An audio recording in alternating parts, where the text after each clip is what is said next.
Sveiki! Šiandien neriame į ateitį, konkrečiai į 2026 metus.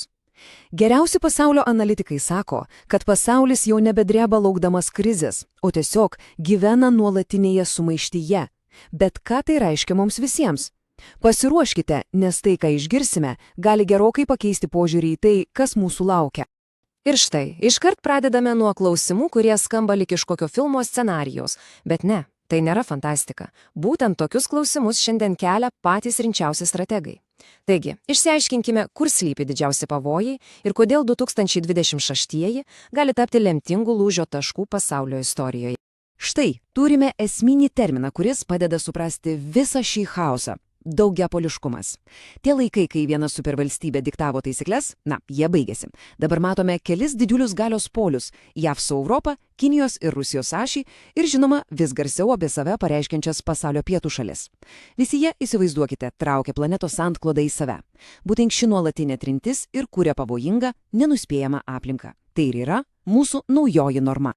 Gerai, pradėkime nuo to, kas mums geografiškai artimiausia ir ko gero viena iš pavojingiausių zonų. Įtampa ties NATO rytinė siena ne tik, kad nesumažėjo, jie gauna naujas, daug sunkiau prognozuojamas formas. Nors suprantama, visas dėmesys krypsta į Ukrainą, tikrasis pavojus NATO šalims slypi truputį kitur. Kalbama apie nuolatinį, tokį lėtą, bet nenumalodomą hibridinį spaudimą. Tai karas be šūvių, kurio tikslas nėra užkariauti teritoriją, o palaužti vakarų vienybę ir valią priešintis. Štai čia ir prasideda pats įdomumas.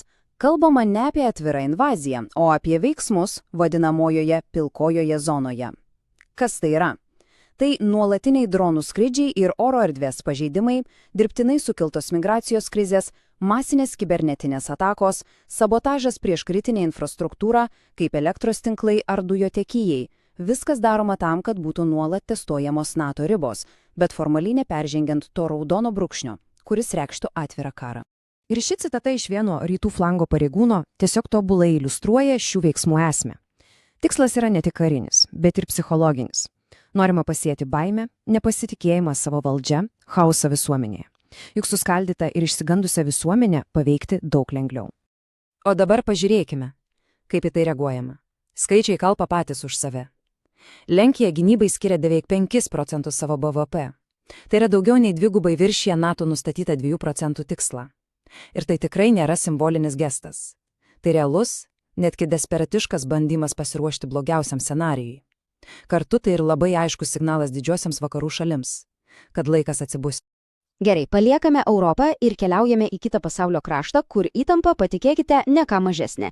Indijos ir Ramiojo vandenų regione susidūrė ekonominiai ir kariniai gigantai, o technologijų lenktynės bet kurią akimirką gali peraugti į atvirą karštą konfliktą. Taivano klausimas be abejo išlieka centrinis. Viena vertus, Kinijos karinė galia atrodo tiesiog milžiniška. Kita vertus, invazija būtų be galo sudėtingas ir rizikingas lošimas. Taivanas ne tik turi didelę modernę kariuomenę, bet ir geografija yra jo pusėje. Kalnuota sala su vos keliais paplūdimiais tinkamais išsilaipinimui. Be to, Kinijos ekonomika yra labai priklausoma nuo importo, ypač energijos ir maisto. Bet koks ilgesnis konfliktas tai paverstų didžiuliu pažeidžiamumu. Dabar ekrane matote skaičių. Tik vieną skaičių. 10 kartų. Įsiminkime jį, nes už šio atrodytų paprastos skaičiaus slėpėsi tiesiog neįsivaizduojama masto pasaulinė katastrofa. Štai ką reiškia tas skaičius. Taivanas nėra tik kažkokia sala. Tai yra pasaulio technologijų širdis. Jei Taivano lustų gamybos milžinė TSMC sustotų, smūgis pasaulio ekonomikai būtų 10 kartų stipresnis nei tas, kurį patiriame per COVID pandemiją. 10 kartų. Pabandykime tai įsivaizduoti. Būtent dėl to šio konflikto statymai yra tiesiog neapsakomai aukšti. O dabar pasiruoškite, nes sekanti prognozė, ji tikrai netikėta. Atrodo, kad dar vienas pavojingas taškas gali atsirasti ten, kur daugelis mažiausiai tikisi, tiesiog Jungtinių valstijų pašonėje. Taip, perskaitėte visiškai teisingai. Ne kokie nors artimieji rytai, ne Afrika. Venesuela. Prestižinė užsienio santykių taryba, viena įtakingiausių pasaulyje, dabar JAV karinis smūgis šiai šaliai laiko viena didžiausių grėsmių pasauliui, greta Taivano ir Ukrainos. Tai, kas anksčiau atrodė neįsivaizduojama, dabar yra realistiškas scenarijus. Ekspertai svarsto kelis galimus veiksmų variantus. Jie, žinote, eina nuo, sakykime, chirurginių smūgių narkotikų kartelių infrastruktūrai iki pačio griežčiausio varianto – visiškos jūrų blokados.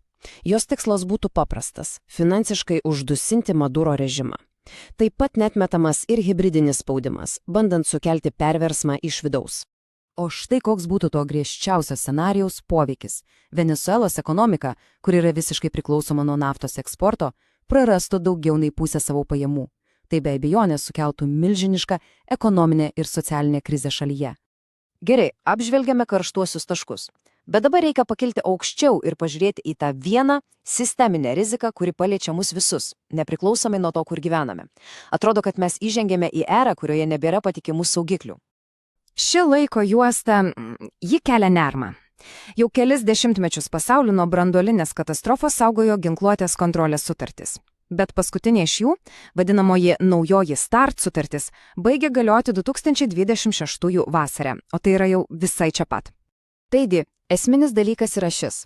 Jei sutartis žlugs ir nebus pratęsta, pirmą kartą per kelis dešimtmečius neliks jokių teisinių apribojimų, kiek strateginių brandulinių ginklų gali turėti didžiosios galios.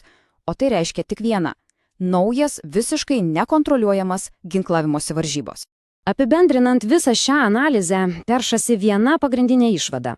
Ateinančių metų pasaulis nesprendžia krizės, o tiesiog bando nuolat balansuoti ant bedugnės krašto, valdomas vis augančius ir vienas kitą papildančius pavojus. Pagrindiniu tikslu tampa ne problemų sprendimas, o tiesiog išgyvenimas nuolatinės didžiulės įtampos sąlygomis. Ir pabaigai, klausimas, kuris ko gero ir yra pats svarbiausias. Visi šie scenarijai paremti prielaida, kad didieji pasaulio žaidėjai kažkaip sugebės suvaldyti šias rizikas. Bet kas nutiks, jeigu vieną dieną kažkas padarys klaidą? Šiame trapiame įtemptame pasaulyje net ir mažiausias apsiskaičiavimas gali turėti absoliučiai katastrofiškų pasekmių mums visiems